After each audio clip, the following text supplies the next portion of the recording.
réussissez un dossier, un événement, une compétition sportive, vous avez tendance à minimiser votre réussite. C'est la chance, c'est grâce aux circonstances, ce sont les autres. C'est pas tellement vous qui avez réussi, selon vous. Est-ce que quand vous recevez un compliment, vous allez avoir tendance à l'atténuer? Ou bien peut-être êtes-vous dans la procrastination? Vous attendez la dernière minute pour vos dossiers. Si vous vous reconnaissez dans ces circonstances, peut-être vous souffrez du syndrome de l'imposteur. Envie d'en savoir plus?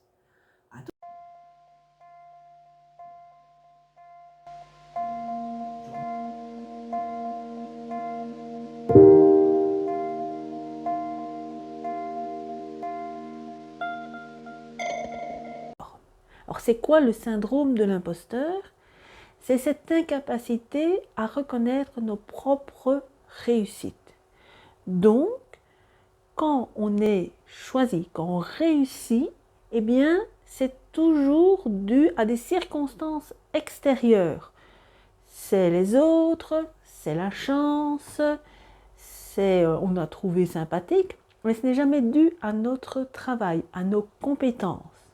Ce qui fait qu'on est dans une sorte d'angoisse perpétuelle d'être démasqué parce que on a l'impression qu'on souffre du syndrome de l'imposteur, qu'on est en perpétuel jeu de rôle et qu'à un moment, les autres vont se rendre compte qu'on n'est pas la personne qu'ils pensaient, on est quelqu'un de bien inférieur et donc ils vont nous rejeter, nous abandonner.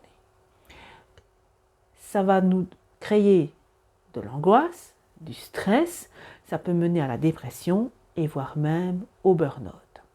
Ce syndrome de l'imposteur est souvent lié à la sphère professionnelle, mais elle peut toucher tous les domaines de vie, la relation amoureuse, la relation parentale, le développement sportif, tout ce que vous pouvez imaginer. Et souvent, c'est quand on commence quelque chose de nouveau, on se dit, on nous a pris, mais on n'a pas les compétences, mais on n'est pas assez. Souvent, on n'est pas assez revient fréquemment. Et on est dans ce stress permanent. Alors, d'où vient finalement ce syndrome de l'imposteur? Bien souvent, il prend sa racine dans la petite enfance. Il peut se développer bien sûr plus tard, mais souvent c'est dans la prime enfance qu'on va avoir les marqueurs qui vont se mettre. Et donc ça peut être une dévalorisation de l'enfant, des humiliations ou une survalorisation. Ça peut être aussi des injonctions que les parents, la société va donner, et donc l'enfant va se former une idée de ce qu'on attend de lui, et pour être accepté, il va se conformer à cette idée que la société, les parents veulent un certain type d'action de sa part, et il va le suivre, même si ça ne lui correspond pas.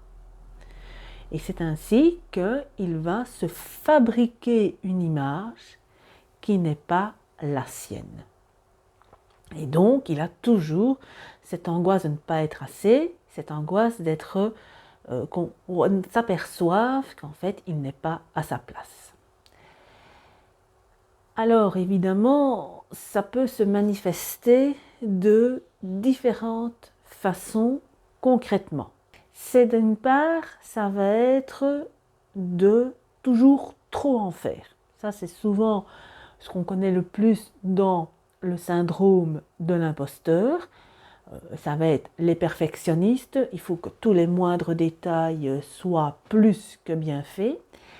Ça va être les éternels étudiants, ils n'ont jamais assez de connaissances pour se lancer et donc ils vont faire formation sur formation sur formation sur formation parce qu'ils ne sont jamais assez compétents.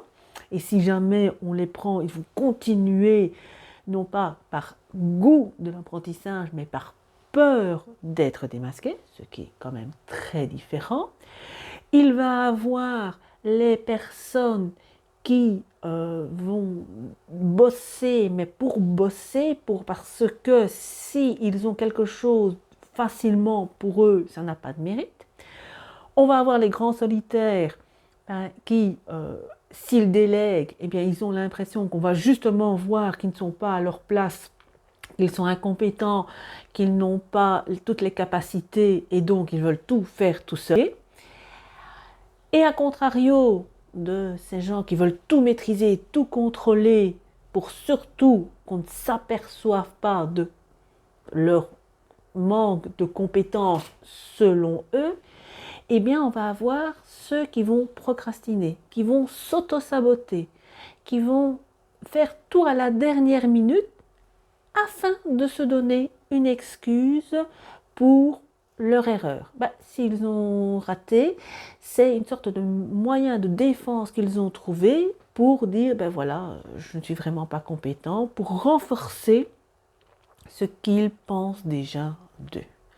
Donc, de façon quand même très différente de souffrir de ce syndrome de l'imposteur. Alors je dis souffrir, on parle de syndrome, bien entendu ce n'est pas une maladie, mais néanmoins ça peut faire quand même pas mal de dégâts.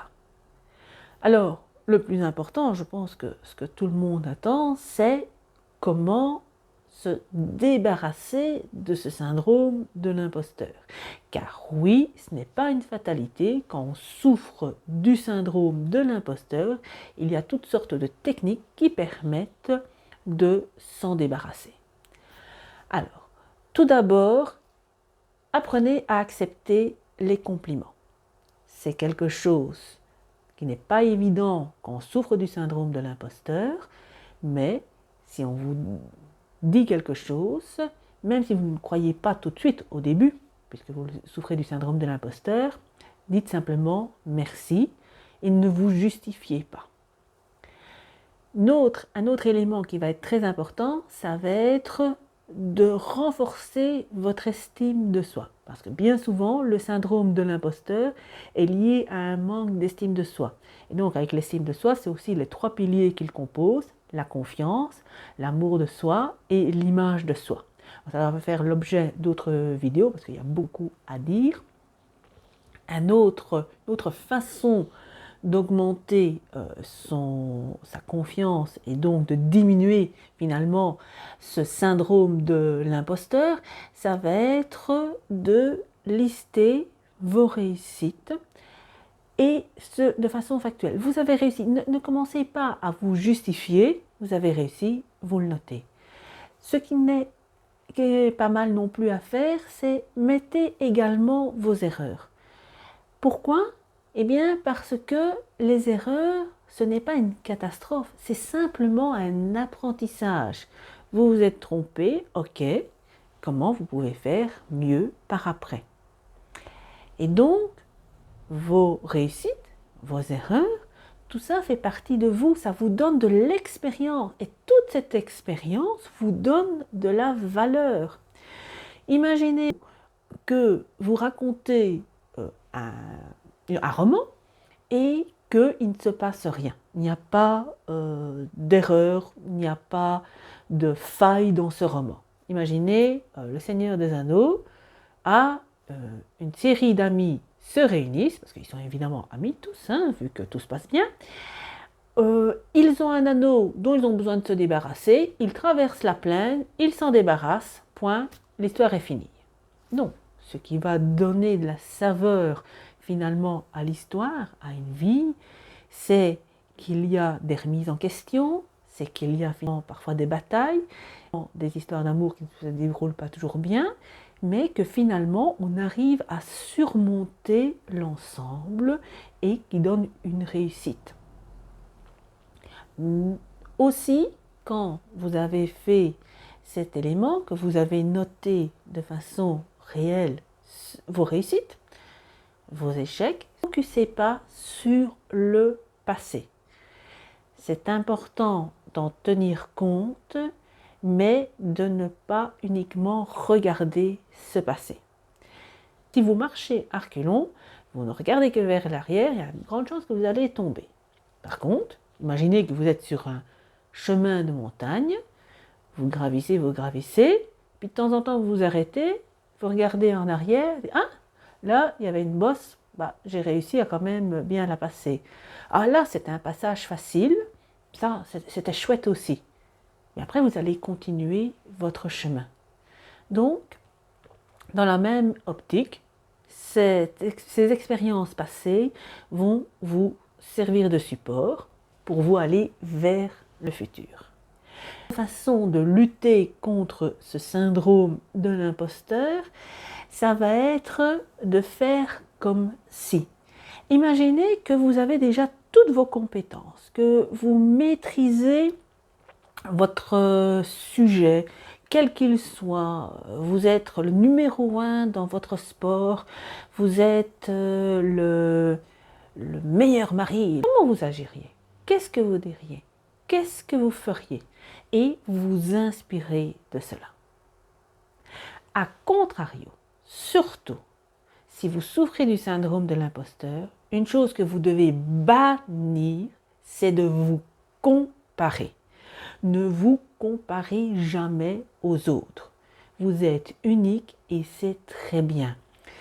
C'est souvent un élément très négatif, c'est que les personnes souffrant du syndrome de l'imposteur vont aller prendre comme référent quelqu'un qui a plus d'expérience, plus d'années, plus de temps qu'il a consacré à un tel événement, et ils vont se comparer à cette personne.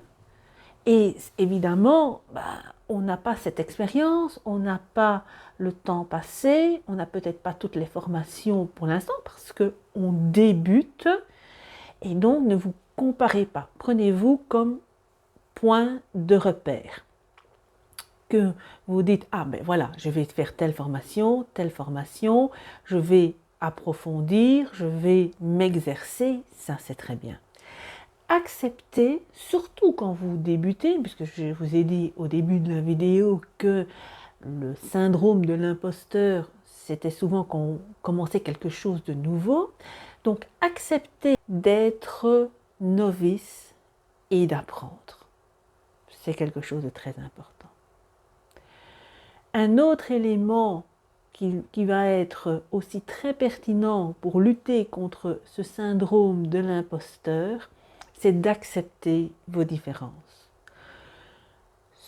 Souvent, donc le syndrome de l'imposteur, c'est parce qu'on se conforme à un rôle qui n'est pas le sien. Eh bien, retournez à vous. Apprenez qui vous êtes vraiment. C'est tout un chemin, mais c'est très important. Et acceptez si vous êtes différent des autres. Là, je vous ai donné une série de pistes pour lutter contre ce syndrome de l'imposteur. On pourrait encore en parler beaucoup. J'espère que cette vidéo vous a aidé. Si vous souhaitez que je vous parle de certains sujets qui vous tiennent à cœur, n'hésitez pas à les mettre en commentaire et je ferai une petite vidéo dessus. À bientôt pour d'autres sujets.